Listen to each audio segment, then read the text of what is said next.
Pangeran Diponegoro adalah pahlawan nasional yang memperjuangkan kemerdekaan Indonesia.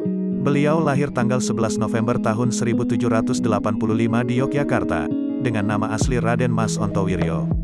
Putra dari Sri Sultan Hamengkubuwono III ini menjadi salah satu pahlawan yang cukup dikenal sebagai pemimpin perang Diponegoro. Pangeran Diponegoro memimpin perang untuk mendapatkan keadilan dari sikap penjajah Belanda yang melakukan penindasan kala itu.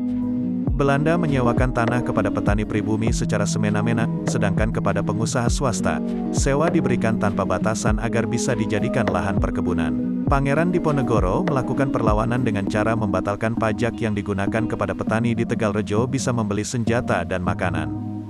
Alasan lain perlawanan terhadap Belanda yakni, ketika Pati Danureja atas perintah Belanda memasang tonggak dan membuat rel kereta api melewati makam para leluhur. Peristiwa tersebut terjadi di Mei tahun 1825, di mana Hendrik Smisat yang merupakan residen Yogyakarta yang ditunjuk oleh Gubernur Jenderal, memutuskan memperbaiki jalan kecil di Yogyakarta. Proses pembangunan dilakukan dari Yogyakarta ke Magelang. Kemudian tahun 1829, Kiai Mojo pemimpin spiritual dan membantu pemberontakan ditangkap oleh Belanda. Belanda juga melakukan perang saudara antara pihak keraton. Hal ini membuat beberapa orang berpihak pada Diponegoro dan ada yang melawan.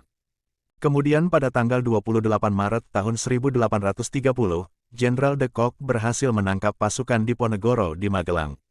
Mereka melakukan siasat dan berunding untuk menangkap Diponegoro. Akhirnya beliau menyerah diri untuk ditangkap asalkan pasukannya dilepaskan.